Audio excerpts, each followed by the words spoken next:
New York City isn't the easiest of urban landscapes to grow older in, but for immigrants it can be especially daunting. Nearly half of our senior population was born outside of the U.S., and many of them are facing some unique challenges when they are in need of elder services.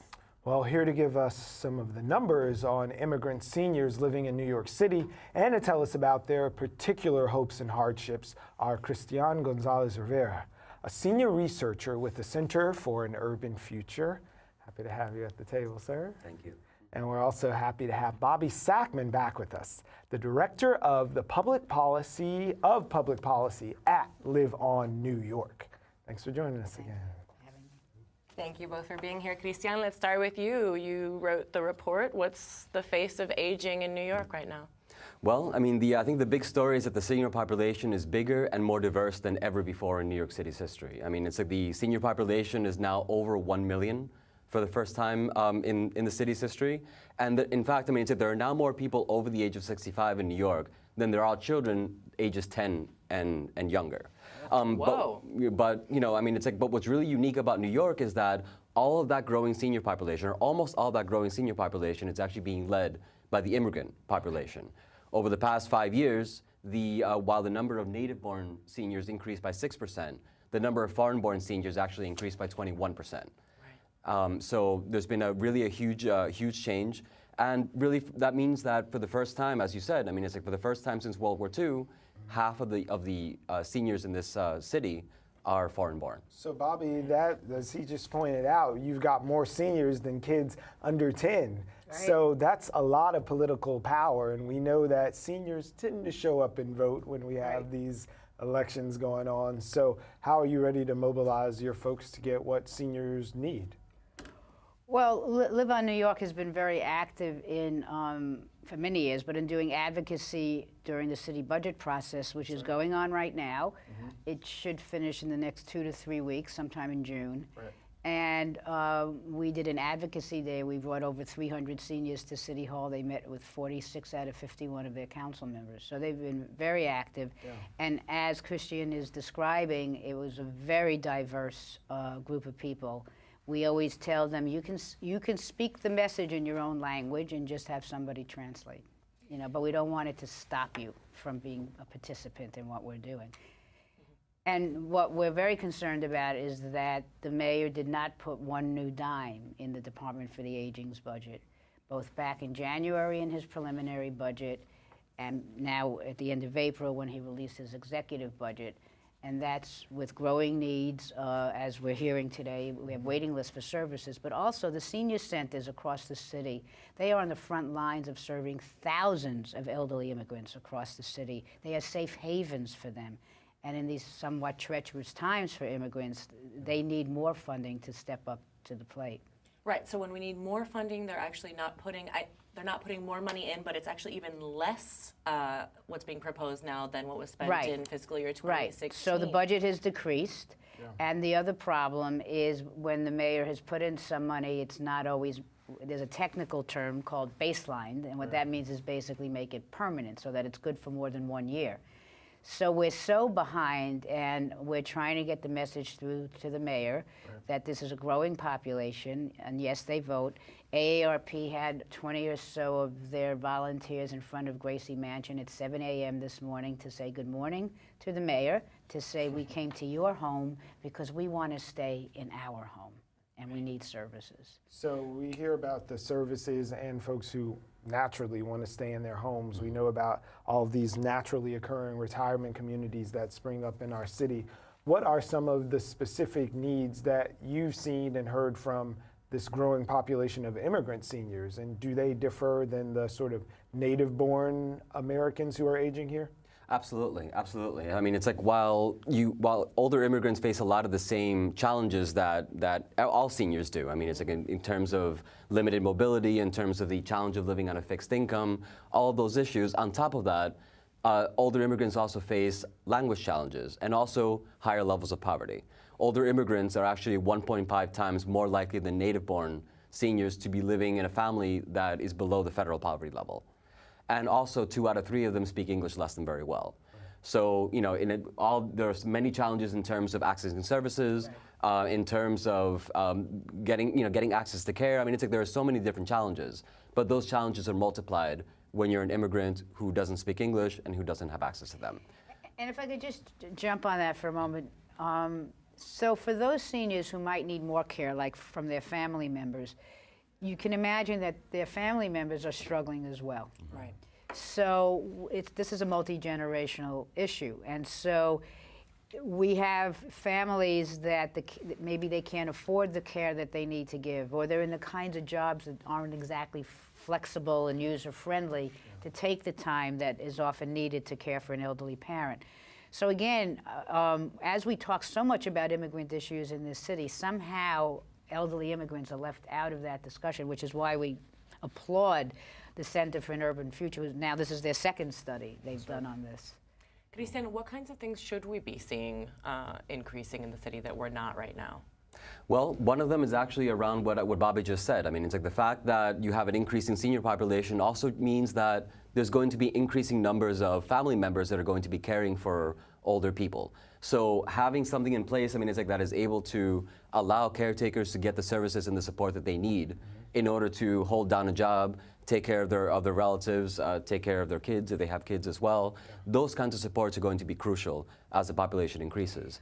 On top of that as well, I mean, it's hugely important for immigrants to be able to age in their communities. And this is something that is really important for everyone. I mean, it's like aging in places. Aging in place concept. Exactly. I mean, it's like, when you think about it, I mean, it's like New York could potentially be one of the best places in the United States for immigrants to grow older because of the ethnic neighborhoods. Right. But if you can't afford to stay in those neighborhoods, you lose the support of people who speak your language, the food that you're used to, the doctors who speak your language and are culturally competent. Right. All those crucial services that keep you alive are in these neighborhoods. And if you're not able to stay in those neighborhoods, you have very few other options, is the issue. So if I could translate that a little bit into budget, because that's how you pay for all of this, because I totally agree with everything Christian just said. We have a $4 million ask of the mayor for caregivers.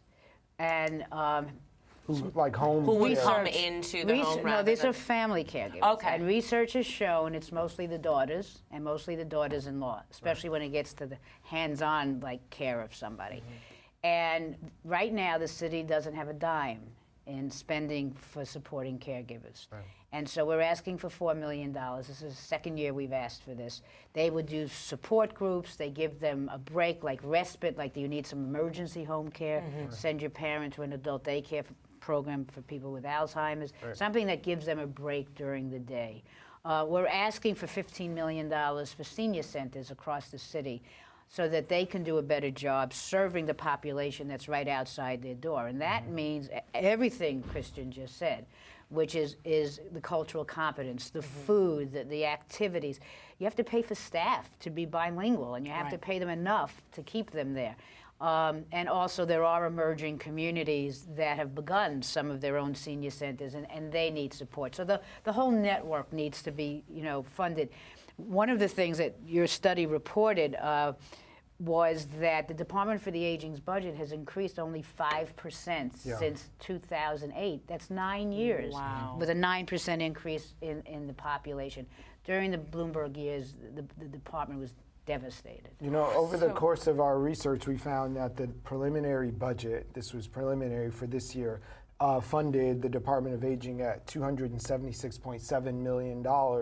Now that's in city and non-city funds, and that is, by real numbers, $30.4 million less than the fiscal year of 2016.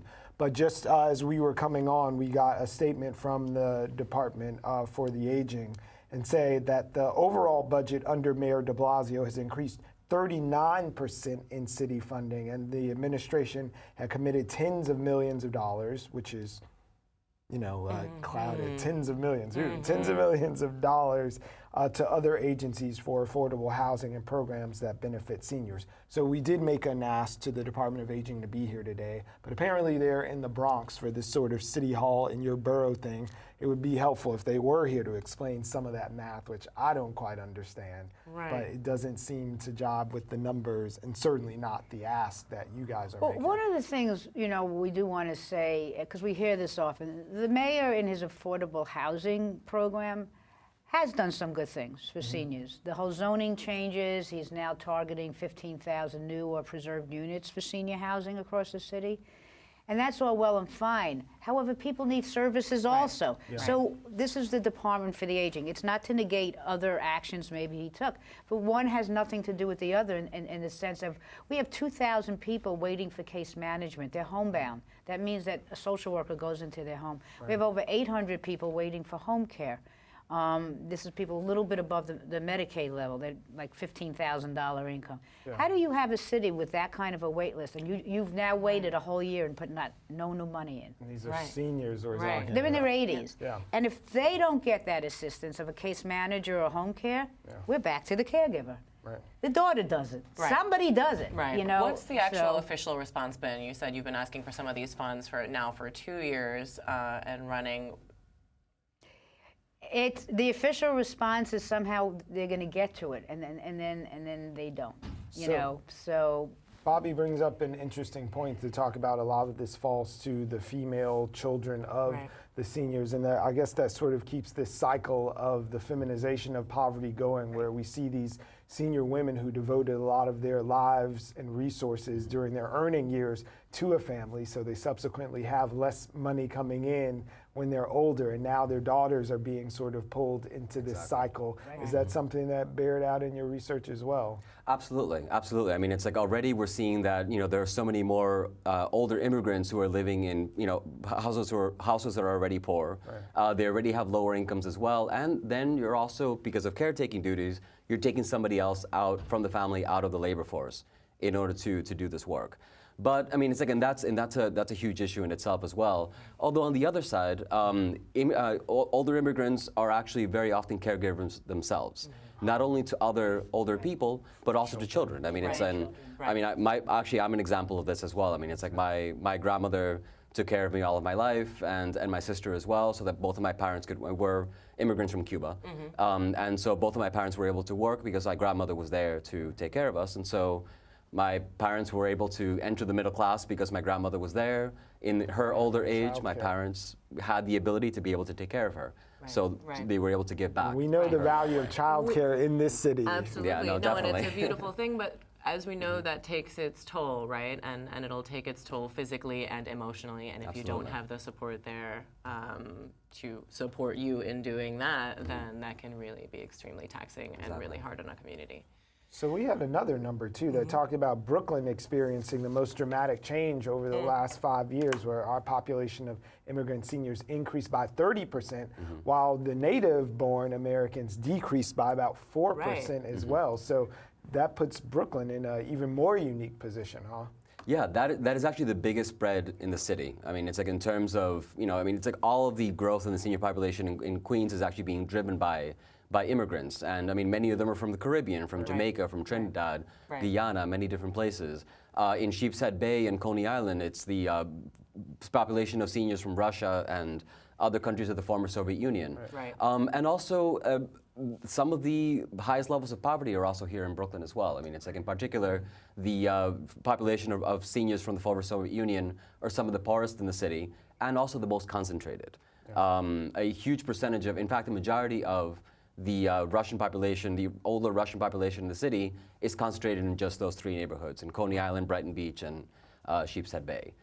So there are some huge issues here in Brooklyn as well, and there's a greater need for services here. Also, I happen to live in Sheepshead Bay, so that's all right. Yeah. This is going to be our final It was the Final first time thoughts on I Sheepshead Bay. ever saw Sheepshead Bay in a study. But what I'd rather say, though, is in terms of final thoughts, then, the mayor and the leadership, the political leadership of the city, have stepped up very strongly against the Trump administration in terms of their immigrant population. Trump's budget is out today, I guess, and we're all like terrified. And so we have a network of services for older adults in the communities across the city that are it's very threadbare. So if you're if you're talking about social justice, it has to be across the lifespan. And that's, I think, part of our message. And somehow older immigrants are siloed and they're not visible in this, when obviously they're very much part of the struggle, and they're very much the backbone of their families and their communities as well. Well, thank you for help giving voice and bringing those seniors out of the shadows. We Thank you appreciate very it much. always. Thanks for the report, Thank you. Christian.